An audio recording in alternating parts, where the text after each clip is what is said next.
When you move, you need a reliable company led by passionate folks, eager to assist its customers during a transitional process that needs to be smooth.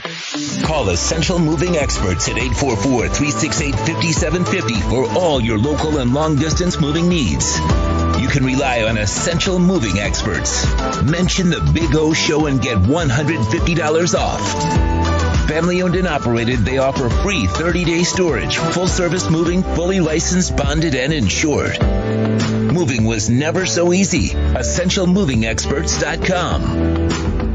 If you're a Miami sports fan, then there's only one store to go to, and that's Caneswear at Miami Fanwear in Davie. They're your one-stop shop for all your Inter Miami CF, Canes, Dolphins, Panthers, and Marlins merchandise. They have hats, t-shirts, game day jerseys, and so much more. Located at 2511 South University Drive in Davie, and open 24/7 online at caneswear.com or intermiamiwear.com. Call them at 954-835-5597. Caneswear, the spot where Inter Miami and all Miami sports fans shop.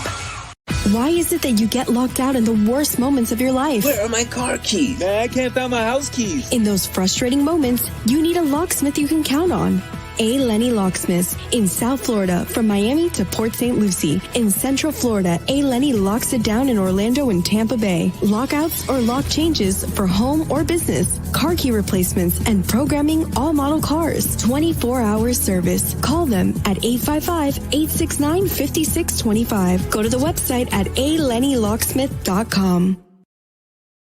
Red Recover now offers a simple-to-use, professional-grade light therapy device designed to help your dog heal and live a healthier life. Red Recover emits red and infrared light therapy based on the same science that NASA developed, all in a soft, flexible housing pad powered by a convenient, rechargeable lithium-ion battery. Say yes to science and give your dog the care it deserves with Red Recover. There's no need to drive around South Florida wasting valuable time looking for a new or certified pre-owned Acura. Go to the #1 volume sales dealership in the Southeast United States. Craig Zinn's Acura of Pembroke Pines. Purchase with pace and space in a dealership tailored to your needs. From home buying to providing that personal touch. Contact the 2020 Satisfaction Award winner Craig Zinn's Acura of Pembroke Pines. 888-776-5123. That's 888-776-5123. Or visit them at 15601 Pines Boulevard in Pembroke Pines.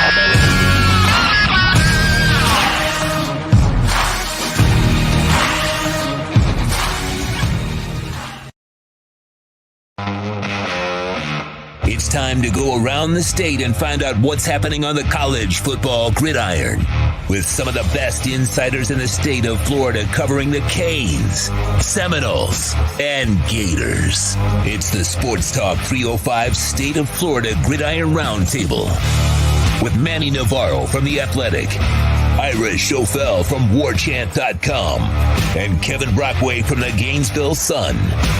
Huddle up, Miami, Florida, and Florida State fans. Here's your host, Orlando Alzugari. Welcome aboard, college football fans all around the state, all around the world, because that's what this platform is all about. We got Seminole fans all over the world and Gators fans and Canes fans, so this is a nice platform for you to connect with all of your teams. Kevin, Ira, Manny, good evening, gentlemen, on a beautiful Tuesday evening. I hope it is beautiful wherever you're at. It is for us here in South Florida. I was going to say, Big O, I'm curious if there are any Canes fans left after that performance on Saturday. Yeah, it's going to be. They all went into hiding. Yeah. It's interesting because I'm kind of expecting walk-ons over here in Kendall, where we do our pre and post game shows for the Canes, to start getting more packed and saying, yeah, I may not go to this stadium. I might go to a bar instead and all that. So I think you might see a little bit of that right now. Yeah, it's kind of rough. But, just to go a little bit off the beaten path to start off the show here, we normally go right into the different teams. And We'll get to that disaster soon enough, Manny. You'll start it off. Don't worry about it. We'll get to the pain, right? So, but let's have a little fun here because I was kind of going over the rankings. So Georgia is 7-0, number 1. Ohio State, number 2, 7-0. Tennessee, number 3, 7-0.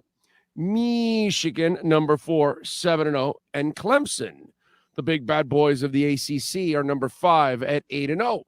So, everybody likes to do their Mount Rushmore when they start talking about their top 4. So, gentlemen, if we had to kick a team off right now from the Mount Rushmore, who would it be? Good question. I would probably boot Michigan. I don't think they're for real. Yeah, that would normally be my first go-to choice for sure. But I'm not sold. I said this before. I'm not sold on DJ Uyunglele, and he played well against Florida State in terms of not making mistakes. But then 1 week later, he makes all those mistakes against Syracuse and ends up getting benched. I don't know if he's a quarterback that's going to win a playoff game, but he might get them to the playoff because they're so good around him. I agree with Manny about Michigan. I mean, I think Michigan and Ohio State will cancel themselves out, and I think Stroud this year is on a pace where I think Ohio State's going to want big time revenge in that game too, with the game being in Columbus. Right. I'm for me, I kind of would put Michigan there. That would be the one that I would knock out of there, only because you know what it is? It's the khakis. That's what it is. It's the khakis. They don't convince you. And the goofiness, isn't it? Really? Is that the reason why? God, admit it. I was going to say maybe also because Georgia whooped their ass down here last year in the college football playoff and totally made them look unlike a playoff team, right? I mean, that's right. It's hard to get that out of your memory, even if it's an entirely different season. The reality is Cincinnati at least was on the field with Alabama for a little while. Michigan just looked totally out of class. I think that speaks to the athleticism too in the SEC compared to the Big Ten. I mean, I think it's just a faster, stronger league, and I think that always showed up 9 times out of 10 since this college football playoff started. I was about to say because the SEC is kind of semi-pro, but now everybody's semi-pro. So now we'll go with the SEC being completely pro, right? Okay, that's what we'll go with there. That's what we'll go all the way. All right. You talk about being completely outclassed, Manny. Let's talk about Duke and Miami. Let's talk about that now.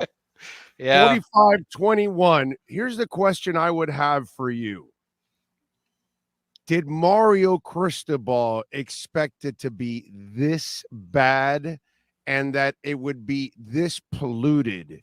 And what I mean by this, let me explain polluted.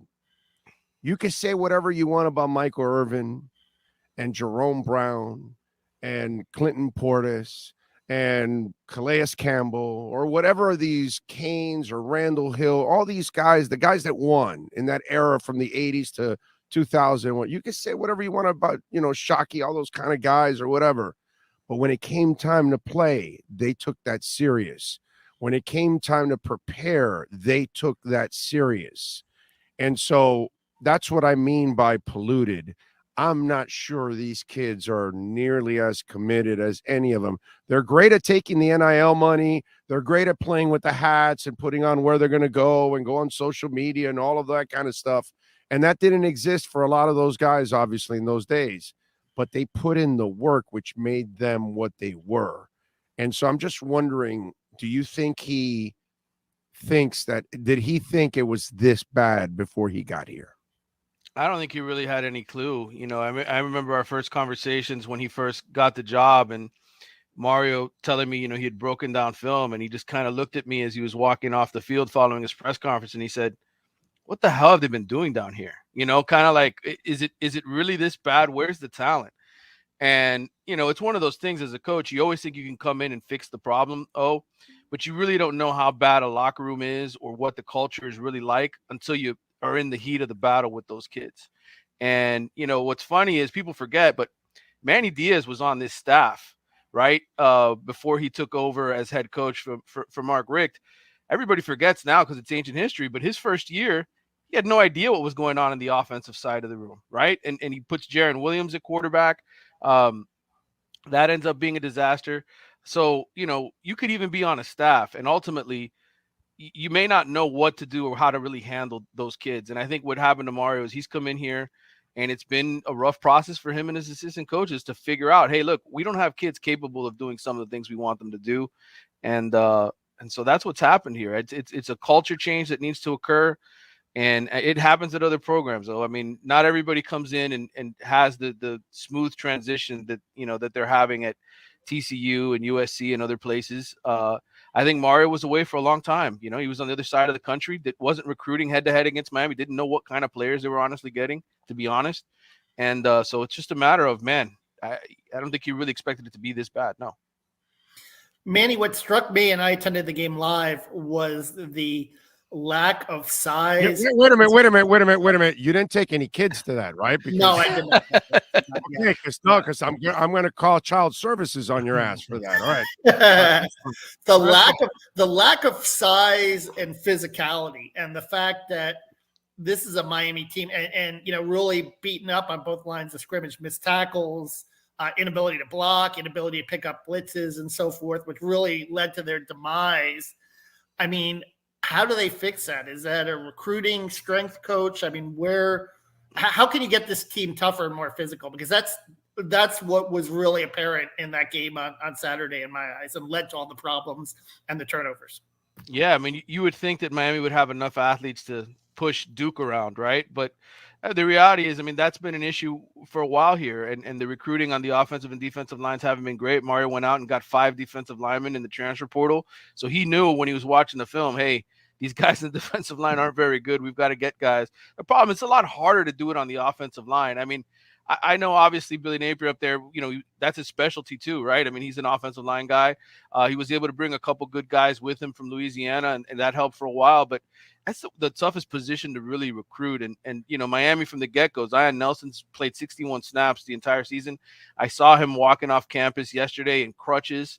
Looked like he had surgery again, and he's probably not going to come back this year. So, I mean, you're without your best offensive lineman. You're without, 2 other starters who have gone down with injury, and you're not very deep to begin with. So you're not going to be able to push Duke around, or anybody. I mean, they didn't push Middle Tennessee State around either. So that's without question. If you're going to get those kind of results that you want, you got to start recruiting better players. And I think Mario has in this recruiting class. He's got some really good offensive linemen that are set to come in. He's got some good defensive linemen.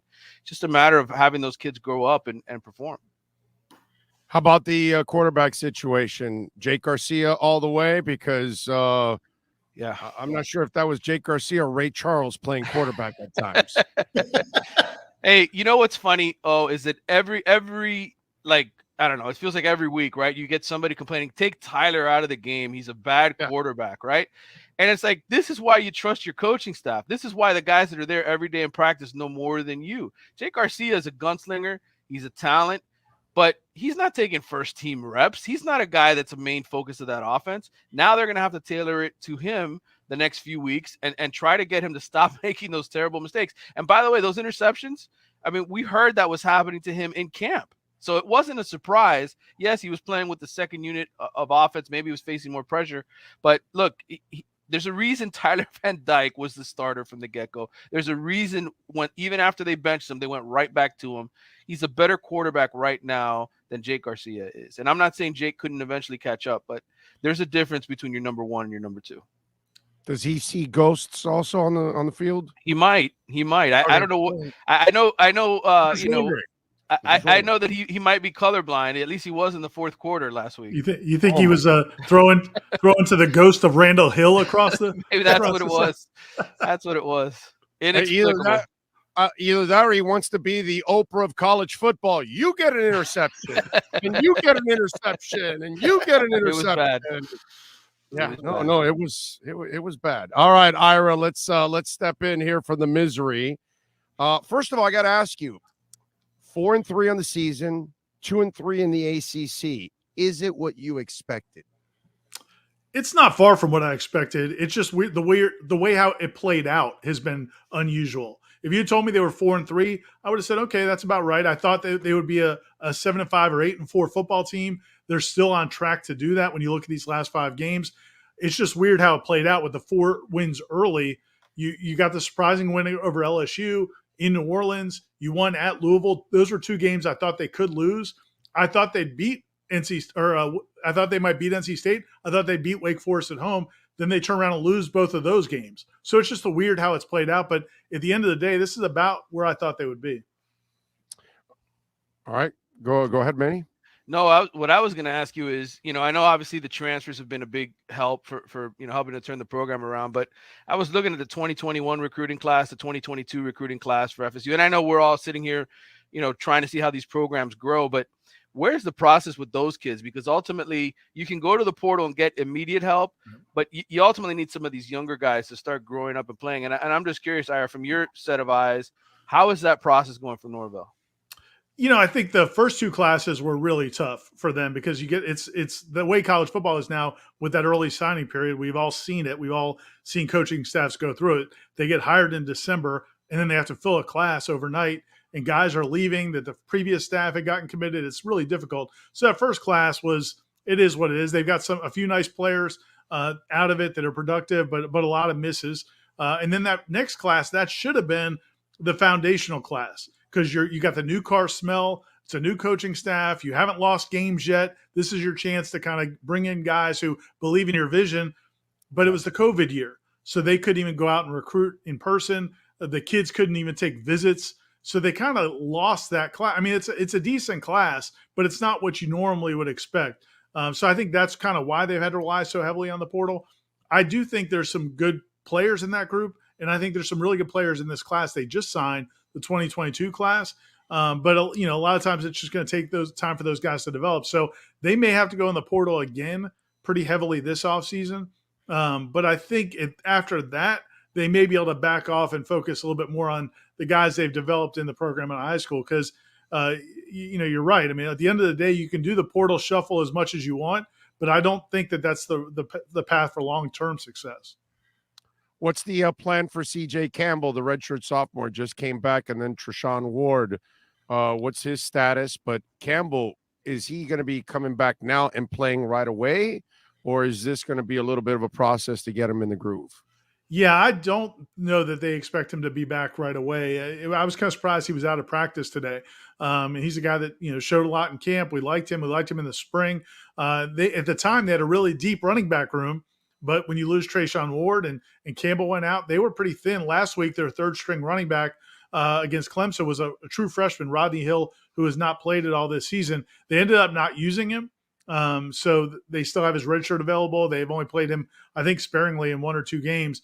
But, yeah, I think it would be nice to have C.J. Campbell back. My guess is he might be more later in the season. But Treshaun Ward also, he was your starting running back. I think there's a chance he'll be back in the next maybe 2 or 3 weeks. And we'll give them a lift down the stretch. All right, we move over to Kevin Brockway, of course, Gainesville Sun, covering the Gators. Make sure you follow him also on Twitter. All right, Kevin, I'll ask you the same question I asked Ira. 4-3, 1-3 in the SEC. Are they where you expected them to be? Yeah, I would say the disappointing aspect of that is 1-3 in the SEC, though. You would have liked to have seen them 2-2 and 3-1 in the league. That's where they've really struggled really over the last 2 years. When you look at it and, barely beating Missouri, needing to hold on that last drive in the fourth quarter. You would have maybe liked to have seen them, beat Kentucky, or maybe you would have liked to have seen them beat LSU, but that certainly didn't work out, and they are where they are in the league.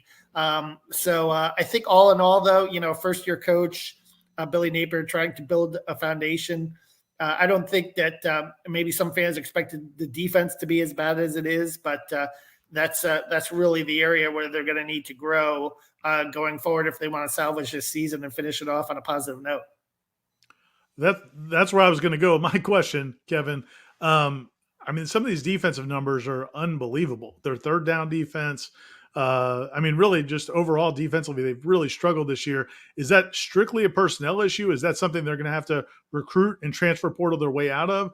Or is there material there where they could salvage something on that side of the ball? There's the big debate about that. And, Shane Matthews, a guy here on the airwaves who I respect very much, really seems to be hammering home the point that it's more of a talent issue, particularly in the front seven than a scheme issue. But there's some that are rumbling about Patrick Toney. And, during the bye week, Billy Napier kind of came to his defense and said, hey, look, this is a guy that's proven. He's been with me before. He's a guy that can coach really well.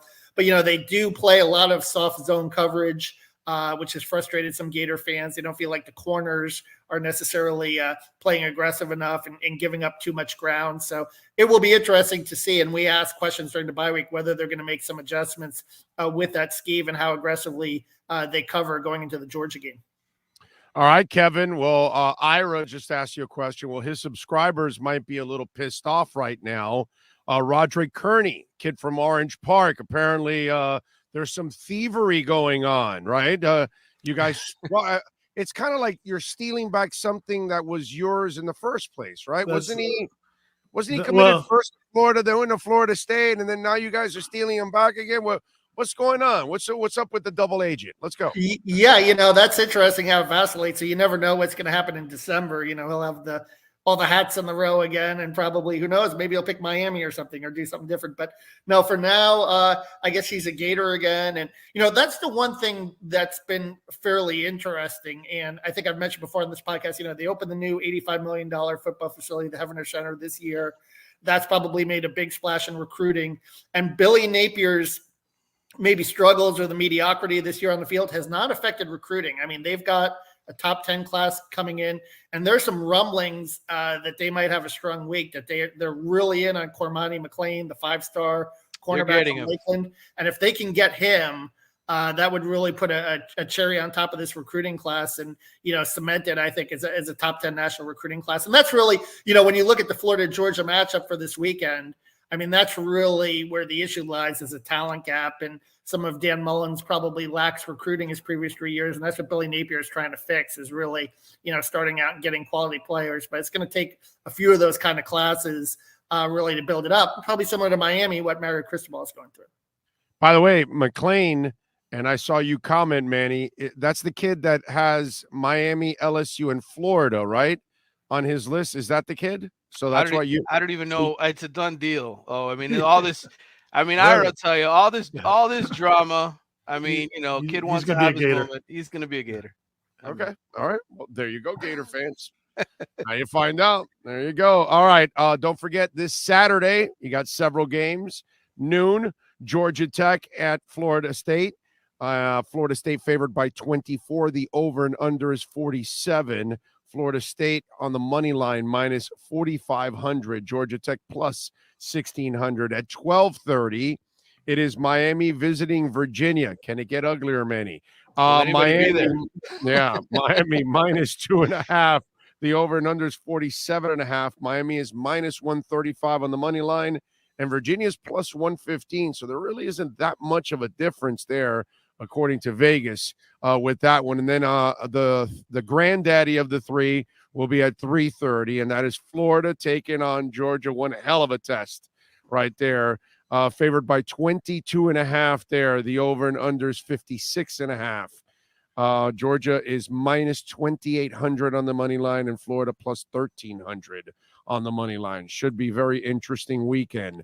You are listening to the State of Florida Gridiron Roundtable on the Sportstalk305 Network. You're listening to the State of Florida Gridiron Roundtable on the Sportstalk305 Network. Subscribe to Big O Radio Show on most platforms. There's no need to drive around South Florida wasting valuable time looking for a new or certified pre-owned Acura. Go to the #1 volume sales dealership in the Southeast United States. Craig Zinn's Acura of Pembroke Pines. Purchase with pace and space in a dealership tailored to your needs. From home buying to providing that personal touch. Contact the 2020 Satisfaction Award winner Craig Zinn's Acura of Pembroke Pines. 888-776-5123. That's 888-776-5123. Or visit them at 15601 Pines Boulevard in Pembroke Pines. Hey guys, this is Hayden Hurst, NFL tight end. I'm partnering today with Red Recover. We're going to run you guys through some drills.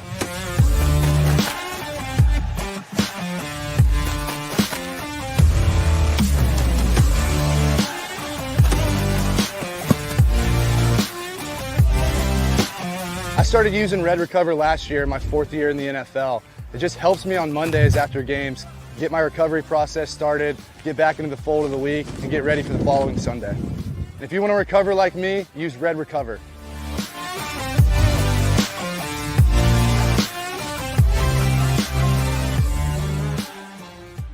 When you move, you need a reliable company led by passionate folks, eager to assist its customers during a transitional process that needs to be smooth. Call Essential Moving Experts at 844-368-5750 for all your local and long-distance moving needs. You can rely on Essential Moving Experts. Mention the Big O Show and get $150 off.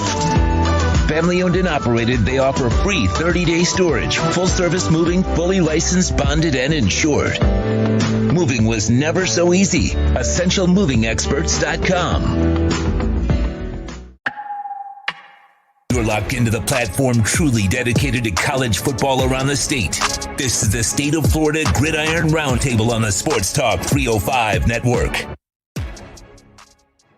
Gentlemen, we like to go around college football in this segment. So I was looking at the Sports Illustrated ACC Power Rankings.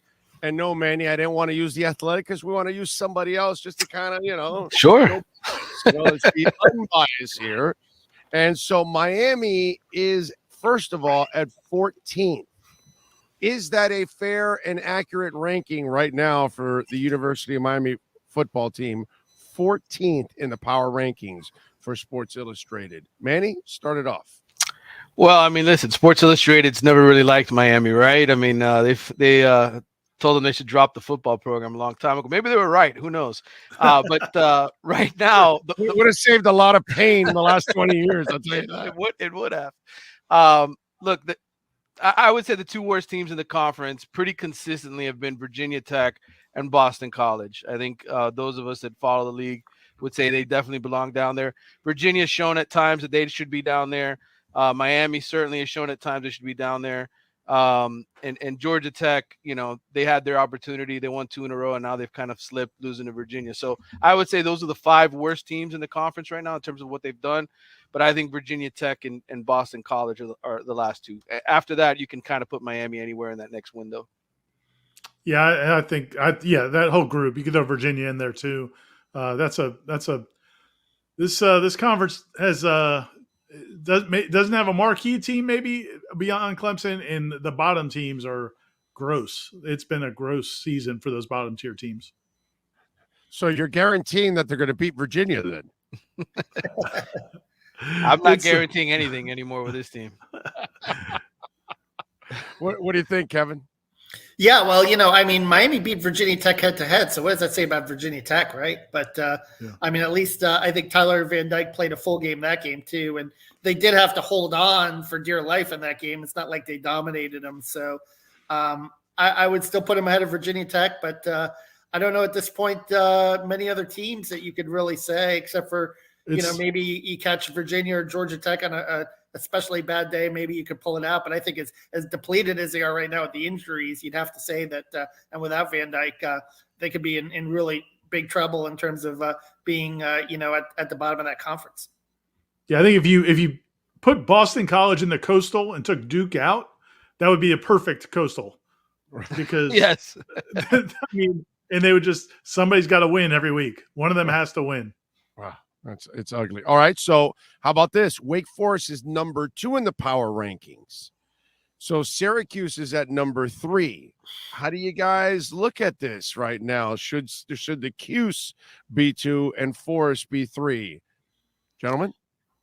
No, I look, I think right now you could put them both number 2, which is what we might do in our athletic poll this week, to be honest with you. But having watched Wake Forest in person, and I went up to Tallahassee and I saw them take on Florida State, I thought they were pretty much in control of that game most of the way. And to me, Syracuse had a good day at Clemson, still lost the game. And really, if you watch that second half, I mean, Clemson kind of just pulled away there from them. So I think, you're kind of splitting hairs, but I would probably give Wake Forest a slight, sort of higher level right now. Maybe 2A and 2B is the way to do it with Syracuse and Wake Forest. Yeah, I would as well. I think Wake Forest is shown better against better competition, and Syracuse has kind of had some good things go their way. Like they got to play NC State after Florida State knocked out their quarterback, so they didn't have their quarterback in that game. They got Clemson when DJ turned into the bad DJ Uyunglele, where he's turning the ball over. I mean, there's a 14-point swing when he fumbles going in the end zone, and they run it back for a touchdown. I think Syracuse is solid, but I think Wake Forest is a better team. The one team I think it's also kind of fraudulent, NC State, I don't see them being a top 5 team in the conference without their quarterback. If Devin Leary comes back, then they're different. Then they belong up there. But without him, they're not one of the best teams. Hell, with him, we can make the argument of 2. Oh yeah, I agree. Yeah, they were good. I'm a big Sam Hartman guy. I mean, I like Wake Forest because of him. I mean, I just think that he's one of the better not talked about quarterbacks in the country. And I'm curious too, because I'm hearing some rumblings. Sam Hartman at the end of the year, does he consider the NFL draft, or he's got an extra year, or does he consider the transfer portal? What do you guys hear? I suggested that FSU take all their NIL money and give it to him to go away. Wherever he wants to go. I mean, think about this. Like, man, we're talking about Duke coming into Hard Rock and blowing out Miami. Wake Forest comes down here, controls the whole game. The smart kids need to stop dominating in football. That's what we need the world order back.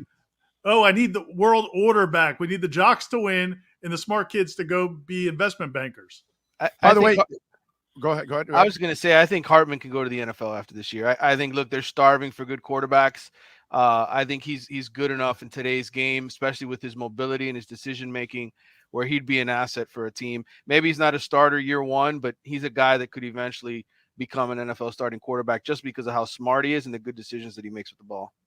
Yeah, and listen, if you're not playing for a national championship type team, okay, then what are you going to do then? You're only going to put yourself at risk, hurt your draft stock. If it peaks at this time, you take off. Now, by the way, the ukulele stuff. So they benched him, but they're going to go back to him. But does that create already – he's already got kind of demons in there. Does that create even a worse scenario because he knows that he's going to get pulled if he screws up? Yeah, I mean, I don't think it's a good. I mean, I don't think they believe in him. You look the way they called that game. They just kept running the ball, and it's like it was last year with him, where they never trusted him to throw the ball down the field. The quarterback senses that when you don't trust them, and I think that affects his play. Yeah, I don't. Again, that's why I don't have Clemson as strong as some other teams do. Yeah, I was just going to say, I think ultimately they're going to have to go to Klubnik at some point, especially, if they do get into the playoff or they're in a tight game in the ACC championship game. Because, look, North Carolina, assuming they win the Coastal, that's who they'll end up playing in the ACC championship game. And their offense isn't as good as it could be with Cade Klubnik in there. And I think at some point they'll have to make the switch down the stretch. All right, so third question is, Ira, does FSU deserve a higher ranking than number 7 in the SI Power rankings?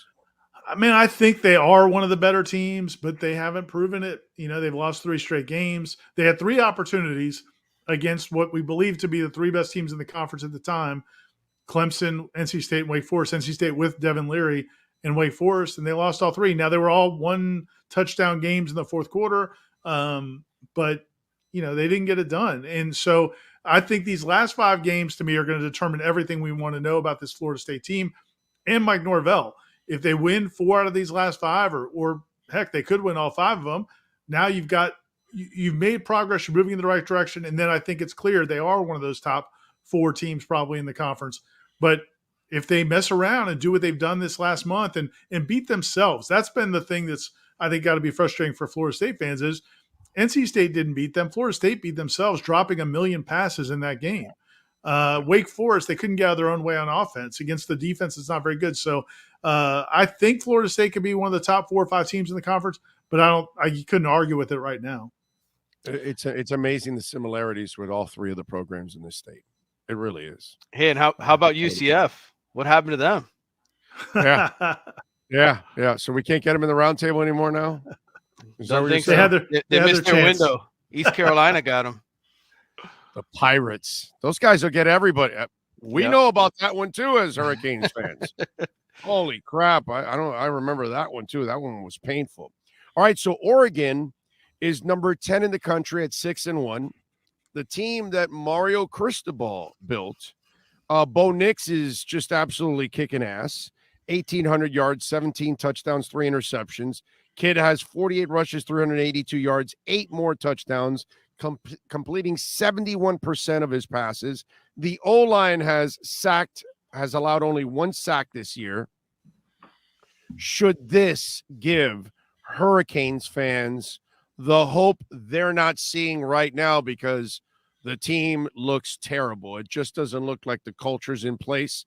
The culture that Mario Cristobal established in Oregon clearly is in place. So how do you look, first of all, how do you look at this whole situation with Oregon and Miami? Well, I did a whole breakdown in my story yesterday on Mario, looking at Oregon's roster. And Dan Lanning, look, 7 of the guys that are starting for them or have big roles are transfers that he was able to bring in. And it's noteworthy that 2 of them are running backs, 1 of them's a quarterback, and 1's the number 2 receiver. They got their top cornerback is a transfer. Their 2 of the 3 starting defensive linemen are transfers, which tells you that ultimately Mario didn't leave a perfect machine ready to just win for Dan Lanning. He had to make some tweaks to make them better. I think the bigger issue for me when I look at what Mario did at Oregon is the quarterback position, right? He didn't really recruit a good quarterback while he was there. He inherited Justin Herbert. But the bottom line is he's a much better recruiter than Manny Diaz and Mark Richt and a lot of the guys that preceded him at Miami, and that's what his strength is going to be. The Hurricanes, people can sit here and point to recruiting rankings and say, oh, you guys are ranked 13th in the team talent composite. You've had top 25 classes X amount of years in a row. I don't think any of that matters. If you're not in the top 5, okay, every single year like the big dogs are, you're just another team. And that's what Miami ultimately is. Because go look at Florida State's rankings. Look at Florida's recruiting rankings. They're very, very similar, right? And guess what? They're losing just as much as the Hurricanes are most of the time. Dude, Tate Martell was like a 4 or 5 star. I saw that guy. He couldn't throw for 10 yards. So I would say, did he buy those stars or what happened there? I would just say this. I think we need to stop worrying about the star rankings and look at who ends up going to the NFL. Alonzo Highsmith's at Miami now. For many years, I would talk to Alonzo during the offseason and say, Zoe, what do you really think of the talent on this team? He'd say 1, 2, 3 guys are NFL players. When Miami was a national championship program, when Florida State was a national championship, when Florida, they were loaded with NFL guys, man. You don't win championships with scheme. You win it with talent. And Mario, his strength is that. I think he's going to need some good assistant coaches in the years to come, but if you take anything from Oregon, it's that he got some really good players to go there. And you look at Georgia, for example, defending national champions, 15 guys went in the NFL draft. That speaks to your point entirely, including 9 in the first 3 rounds. So that's, it's a talent league. And like you said, Manny, back in the day, 20, 30 years ago with Miami, I mean, you were talking about routinely, 4 or 5 first rounders. I mean, really high level players. And some of that speaks to the recruiting on the front end, but it also speaks to the development. And it also speaks to finding the hidden gems, right? Santana Moss was found on a track scholarship, for example, and he went on to be an NFL player. T.Y. Hilton was a guy that, Miami didn't identify in his own backyard, went to FIU and had a pretty good NFL career. So you've got to, recruiting isn't all about the stars. It's also about, identifying, evaluating, and developing too. And really, the biggest thing to me is defensive line, offensive line, and quarterback. And I think Mario, the verdict is out, I guess, on whether or not he can identify that quarterback. A lot of these coaches can't do it. I mean, if they could, they would go out and get the right quarterback. Oregon did a great job of seeing Bo Nix and realizing that he could be that guy. Now, I think they had an advantage because Kenny Dillingham, their offensive coordinator, who was at Florida State previously, was at Auburn before that. So I think there's some familiarity there. But it's hard to find the right quarterback. But if you recruit the way I think Mario's probably going to recruit on the offensive line and defensive line, that's going to solve a lot of problems, man. That's the difference between when Manny's talking about those top 5, 7 teams and everybody else is, can you get those studs on the line of scrimmage? And you got to think Mario's going to do that. The only concern I have with Mario is, and maybe, we've had this discussion on the NFL side with Justin Herbert, and while he's a fantastic talent, I still haven't seen a lot of those magical moments with him with his arm, like he's winning games, not stats. He can put up some stats, but he has thrown the ball the way he never did at Oregon. And so the one thing that I do worry and I am concerned with Mario would be is, are you going to get that quarterback and will you be able to also air it out and score some points? Or are you going to try to, play the ground game and try to, win the bloody war every week and keep the game in the 20s or something like that? When today's college football, you got to light up the scoreboard. And so that's the part I don't know about him, that it either philosophically, is it in him to really open it up on offense, or is he more about the nuts and bolts since he comes from, it reminds me a lot of Mike Munchak. He takes over in Tennessee and they never really were an offense that could really open it up. And in that league, you got to do it just like in college. And that's why he kind of fell by the wayside, because offensively his teams were never, dynamic. And that's the only thing that I worry about with Mario, because even at Oregon, when you're out west, he wasn't dynamic on offense. That's a great question. I'm curious Manny's take on it, because Kirby and Nick Saban are two guys I never would have thought they would be scoring points the way they're doing it now. So they did adapt. I'm curious if Manny, if you see that in Mario or the coaches around him to get him there. Well, Gaddis is not that. No. So I don't know. Yeah, I think I agree with you 1,000% on that sentiment. I think ultimately, look, Nick Saban had to do it, right? Nick Saban had his traditional way for many, many years: ground and pound, big offensive lineman, win with defense, keep the other offense off the field. In today's college football, you have to be able to do it all. But I will say this: think back to last year's national championship game. How did Georgia win that game against Alabama? They ran the football in the second half, and they ran it down Alabama's throat.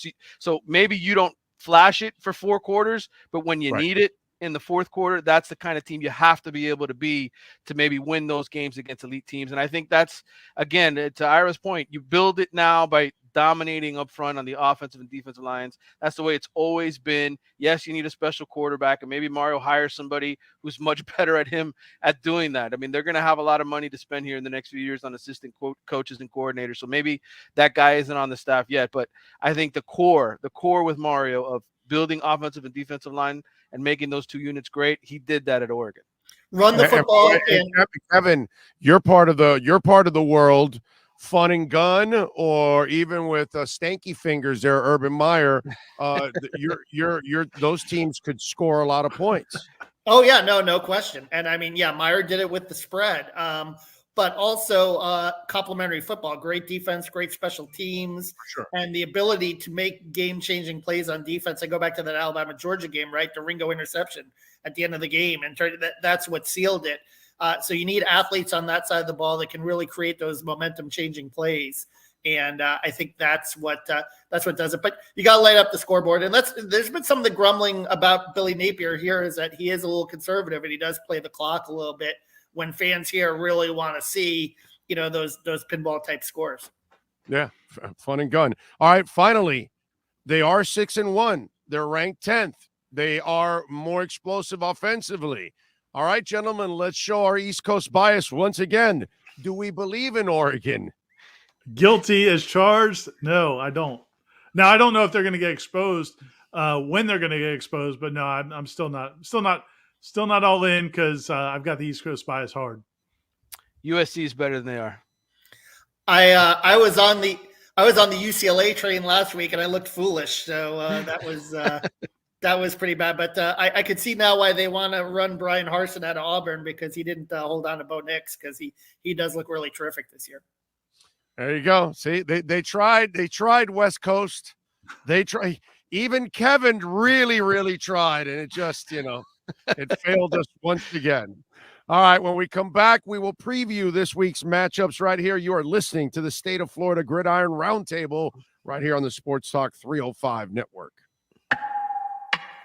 You're listening to the State of Florida Gridiron Roundtable on the Sports Talk 305 Network. Subscribe to Big O Radio Show on most platforms.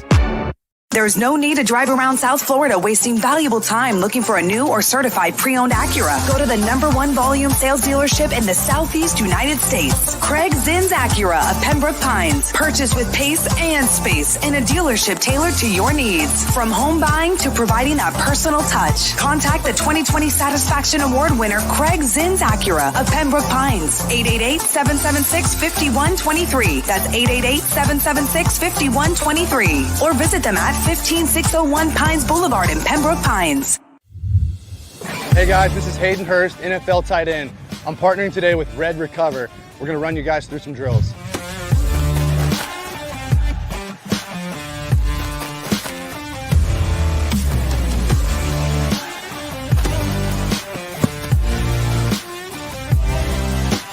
I started using Red Recover last year, my 4th year in the NFL.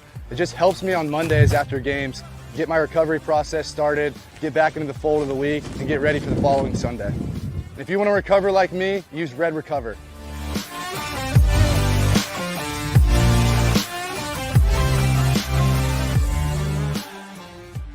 When you move, you need a reliable company led by passionate folks, eager to assist its customers during a transitional process that needs to be smooth.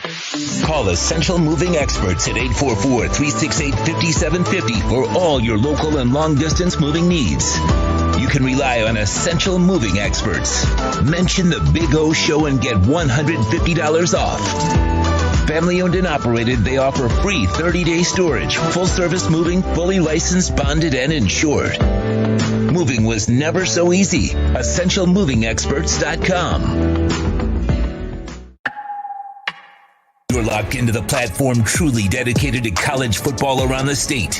This is the State of Florida Gridiron Roundtable on the Sportstalk305 Network.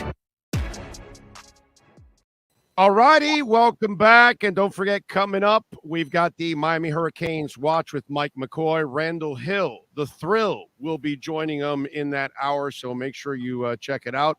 Hardcore Canes talk for the next hour here on the platform coming up here at 8 o'clock. All right, Kevin, let's start off with you in Gator Nation, the marquee game out of this group here as we got Florida and Georgia. Georgia favored by 22.5. You good with that line? Yeah, well, I think it jumped up from a half point yesterday because we asked Anthony Richardson about them being 22-point favorites, and even he was a little taken aback, but had said, "Hey, look, we've been underdogs most of the year. We're used to it." All right. Oh, by the way, I wanted to ask you before we get into all of this, can you explain to Gator fans Desmond Rick's reclassification? Desmond Rick's reclassification. Yeah, no, I think Billy Napier was asked about that, but he's trying to go from 22 to 20, 23 to 24. Is that correct? Or 24 to 23? Yeah. I think from 24 to 23. He was supposed to be 24 class, and he's going to graduate early and be the 23 class. Yeah, well, he's an IMG kid, and 6'1", 170, and I would be curious, for a football player, as a senior in high school, handling that physicality, being able to do that certainly would be a question mark there. Yeah, it's crazy that he's so academically, this kid must be advanced, right? Is that what he's? Oh yeah. No, for him to be able to do that, right? But IMG, they have all kinds of classes and so forth, and they can work out some ways here to try to get him on campus as soon as possible. Listen, if he actually hits the books in any school, grab his ass, bro. He can play football and he wants to hit the books. That's one less headache any coach has. I spoke to him, by the way, over the summer when they were playing 7-on-7 ball, and he is a very smart kid originally, I think, out of the Virginia area. And one thing I'll say, Levius Overton, who was a kid that reclassified last year, he was supposed to be in the 23 class, went up to 22. He's actually playing at Texas A&M. He's only 17 years old. So, this thought process that maybe they're not big enough or whatever, if the guy's smart enough and he knows what he's doing, he can get on the field and play. Yeah, you see it in basketball, but not as much in football. Right. So that's going to be the curiosity for me. Problem is what they're feeding these kids nowadays. And the thing is, they're all so much more advanced than 20 years ago, 40 years ago, 60 years ago, not just mentally, like our kids, just a regular, not that an athletic kid, I'm just saying our kids, they're 10 years old. They know so much more than we did at 10. it's not even funny because they're so much more advanced because of everything that's around them. And to me, sports has become that too, that these kids physically are also developing a lot faster. And even the game mentally in some areas allows them to develop it faster, like IMG. The only nice thing is I live in Tallahassee now. My kids didn't grow up in Miami where I grew up, so they don't know all the things I knew when I was their age, which is a good thing. Right. Yeah. That's the other side of the world. Yes, exactly. Yeah, they get to be a little bit more sheltered in Tallahassee than they would be in Miami. Yeah, I would get that. All right, so Florida, Georgia, Kevin, this looks like a mammoth task to ask Florida to take on. Yeah, no question. I mean, they're going to have to play a completely clean football game, somehow find a way to improve that defense on third down.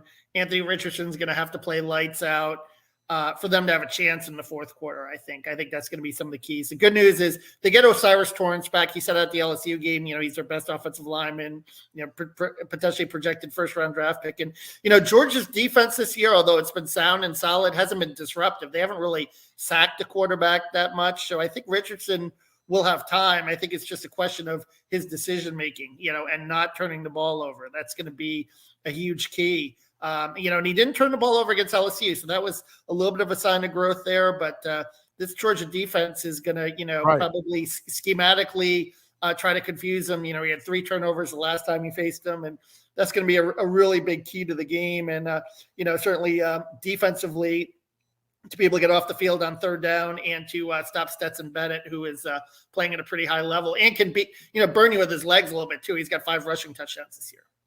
So, but here's the catch-22 that I see in this game.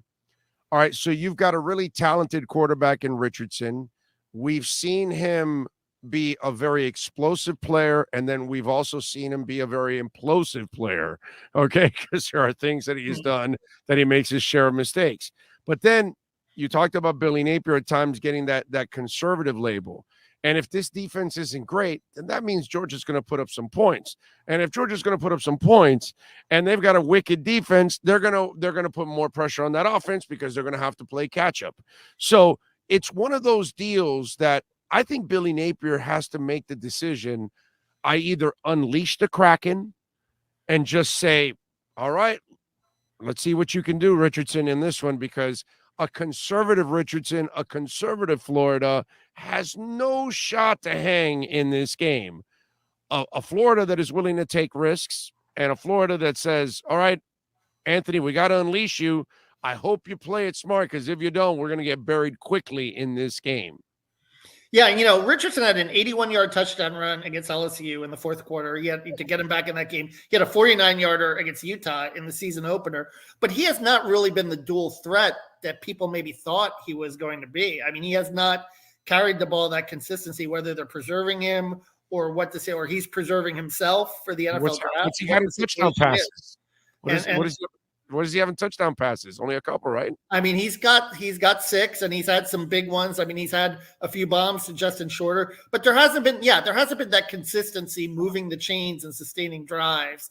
It's either been the explosive play or it's been nothing, or it's been the mistakes. So I think that's been really the big issue with Anthony Richardson's, first 7 starts. And can he grow, and can he be that more consistent guy?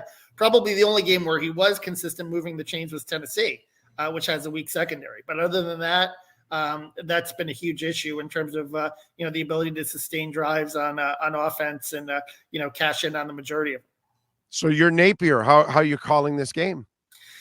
Yeah, I mean, I still think he's going to establish a run because that's where his strength is in the offensive line, and take your shots and play action. And that's what he's done all season. And I think he's going to stick with that and hope that his defense can somehow rise to the occasion. But I think that's easier said than done. And I think that's the other thing too. I think the third down problems on defense, Big O, has bled into the offense, the inability to get in a rhythm, just because, the defense hasn't been able to get, opposing offenses off the field. All right. So the line is 22.5. The over and under is 56.5. What do you think?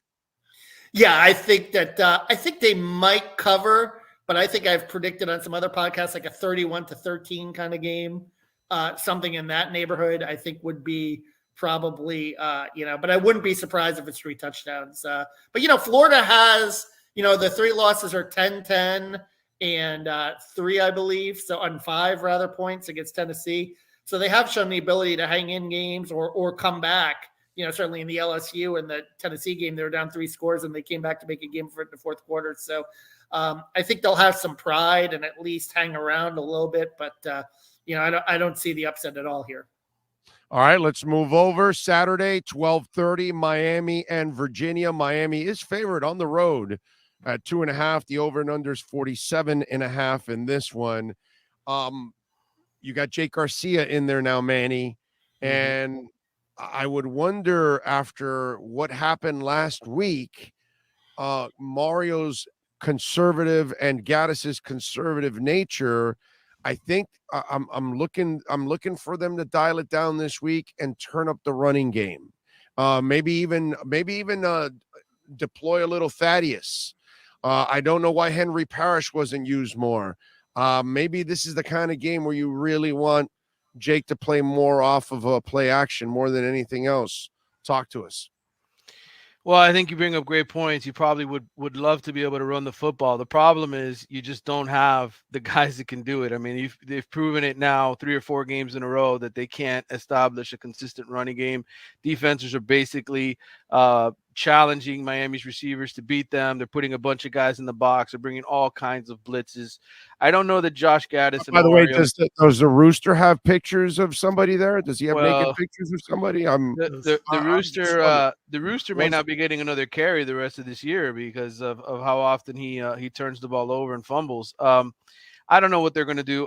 I don't feel good about this game for Miami. I don't think after 8 turnovers you just flip a switch and all of a sudden you don't turn the ball anymore, turn it over anymore. I think this is going to continue into this game. And you know what? Virginia's defense, they've actually played pretty well this year. That's kind of been their strength versus the offensive side of it. Brendan Armstrong has one 300-yard passing game on the season. He's a guy who led the country or was up there in the top 3 in passing last year. So this is going to be a defensive slugfest. I just don't think the Hurricanes have the running game right now to win a game like this. Well, how's the injury bug going into this game outside of Tyler Van Dyke? Well, James Williams is the big question mark. I mean, I know he hasn't necessarily played great all of the time, but he has started a bunch with Cam Kitchens back there. And, if the Hurricanes don't have him this week, which we don't know yet, we won't know till probably pregame warmups, then they're going to have to play Al Blades a whole lot back there. They're going to have to depend on Avonte Williams. And both of those guys are backups for a reason. They're not playing a whole lot because you can't necessarily count on them for 60, 70 snaps. So that'll affect their defense. Look, Virginia's offensive line isn't great. They lost a bunch of guys, six top offensive linemen to the transfer portal. It's been a struggle for them all year. That's why the offense hasn't been able to do much. Miami's defensive line is going to be in control, I think, most of this game. The problem is, who makes the better adjustments, Tony Elliott or Josh Gaddis? And I don't know who to believe in at this point going into this game. I was thinking about this while you were talking, and I went to the schedule. And, they've got a win and a solid performance against Texas A&M on the road. Right. Maybe that's what this team needs because, man, the embarrassments have been at home. Yeah. Okay. 3 in a row at home. First time since 2007. Yeah, but Middle Tennessee was an embarrassment. I mean, that's disgusting. The North Carolina one, I expected them, to lose that game. The Duke one, I thought they would actually eke out an ugly one. No, they ended up getting embarrassed. So the stuff at home has been embarrassing. I don't know, man. Maybe being on the road is better for this team. Who knows? Yeah, I hope you're right, because I don't like writing about losses and having an angry fan base chewing me out on Twitter every single week. I have people literally saying you need to ask better questions. So it's the questions is what's going to save Miami. I'll do my best, but I'm not sure that that's no. Don't you all know that fans think that you, all 3 of you, are rooting? You're all sitting there with pins and wanting them to lose. And you're dying to just go ask players about screwing up and mistakes and coaches losing because you guys enjoy that shit. Yeah, no, of course. That's a lot of fun. I always, when people used to tell me that all the time, I go, "What is wrong with you?"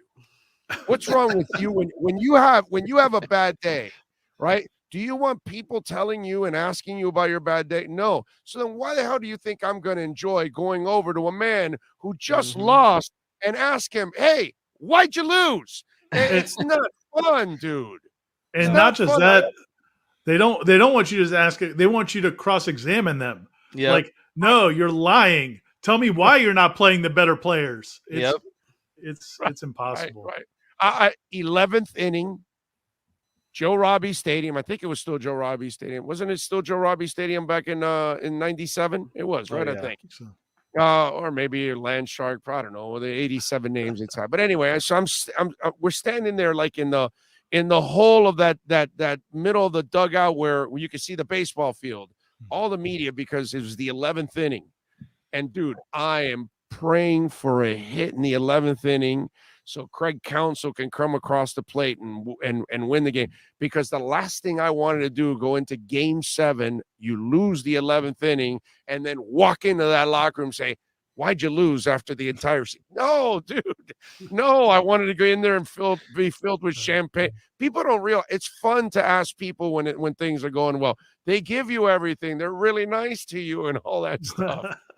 Yep. 100%, man. All right, let's get into a little Georgia Tech and Florida State here. Oh, first of all, what's the prediction, Manny? What do you think happens? I'm not picking Miami to win a game the rest of the season. So I got the Canes losing 20-10. Wow, you got them that's basically getting your ass kicked to Virginia, 20-10. Wow, Yeah. Oh, that's pain. That's Clubber Lang pain. All right, here we go. Florida State favored by Georgia Tech by 24. Over and under is 47 in this one. Thoughts in this matchup here, Ira Schofel? You don't see a lot of 24-point spreads with an over-under of 47, but that speaks to how bad Georgia Tech is offensively. I mean, they're really one of the worst teams offensively in the country, and that's when they have Jeff Sims, who's their normal starting quarterback, and he got hurt for the second or third consecutive game last Thursday night in one of the worst performances anybody's ever seen. Georgia Tech's backup quarterback, I mean, they got him from Akron out of the transfer portal. And I don't know, man. It just sometimes you got to say no to the transfer portal. But he really struggled. Their offensive line's a mess, and Georgia Tech's a mess. So Florida State should be able to win this game pretty comfortably. If they don't, it's a bad sign because you're getting some guys back healthy. You did go through that 3-game stretch where you lost 3 straight, but it was against maybe the 3 best teams in the league. You had a bye week. You're getting healthy again. You get one of the worst, maybe the worst team in the conference coming to your stadium. You got to win this game comfortably. And, I know you get Miami a week later, so some guys may have their eyes on that, especially it's a Miami team that looks very beatable, but they need to take care of business in this game. And I think they will. I think they'll run the ball. I think Georgia Tech should not have much success offensively. And I think it's a get right game for Florida State. And by the way, I think the feel-good player of the team, right, getting Fabian Lovett back, that should be – I mean, that's a thumper there, and that's one of the reasons why they were weaker against the run without that dude. Yeah, there was, in fact, today at practice, I was watching the offensive line, defensive line pass rushing drills, and I was behind them. I was behind the offensive line, and I just saw one of the starting guards on skates flying backwards, and I was like, man, who did that? And then I realized it was Fabian Lovett. He's back at practice, and you could tell there's a difference between him. Now, he might be on a snap count. I don't know if he's going to play the whole game. He may play 20, 25 snaps, but they haven't had him since the LSU game, and he's a difference maker. So it'd be really good if they can get him back and then have him for that last stretch. Well, no, and not only that, you just said Miami's next. So you kind of want to use this to fine-tune him. Not that Miami's any kind of threat, by the way, but the problem with that wacky-ass game is it doesn't matter what stage either of those teams are. Crazy stuff happens in that Miami FSU game, no matter what. But I would imagine that you want to get Fabian, kind of fine-tune against G-Tech to start then taking on Miami in the stretch run. Yeah, without question. Him and Jared Verse also. Jared Verse, the defensive end, who started off the year real strong. He's been nursing an injury in the middle part of the season. If you can get those two guys back to full speed, now you'd be back in business. So, yeah, they definitely want to get him some reps, get him going again. In fact, I actually heard him at practice one day talking about just the shaking the rust off. And he feels better physically, but he hasn't been, it's like going through preseason camp again. He hasn't played in almost 7 weeks. And I didn't give you my prediction. I'd like Florida State to win this game, as I said, pretty comfortable. I'm going to say 34-10. I just think that this is a game that's going to be right around that number. And if Georgia Tech scores more than 10 or 14 points, that's a really bad sign for Florida State's defense. By the way, how are they working with Jordan on the ugly turnovers, on the bad decisions? Because sometimes I feel bad for him in a way, because when the weight of the world is on you constantly, it puts a lot of pressure on you to go out and make plays, and then you're forcing stuff. And I think sometimes that's what happens to that young man. Well, I think one of the things that's happened with them is an offense is they started doing so well. I think they got away from their identity. I thought they started throwing the ball, getting a little bit cute down in the red zone. And I think they want to get back to being a little bit more physical and running the football and using Jordan Travis as a runner. So I think the way they'll answer that is by going back to the ground game, giving him more opportunities to make plays with his feet. And then I think you don't rely so much on him as a passer. I think they kind of got enamored with the passing game when they started having some success. And I think my guess is now they're going to dial that back a little bit. There you go. That is Ira Schofel from warchant.com, Kevin Brockway from the Gainesville Sun, and Manny Navarro from The Athletic. I am Orlando Alsgary. We also thank Sean Stanley for mastering this program. Stay tuned, man. Coming up, the Miami Hurricanes Watch with Mike McCoy. He's going to have Randall Hill on the show. We thank you all for listening to the State of Florida Gridiron Roundtable right here on the Sportstalk305 Network. You've been listening to the State of Florida Gridiron Roundtable on the Sportstalk305 Network. This program is mastered by Sean Stanley and Chad Show. Make sure to subscribe to the Big O Radio Show on all platforms. Thank you for supporting us.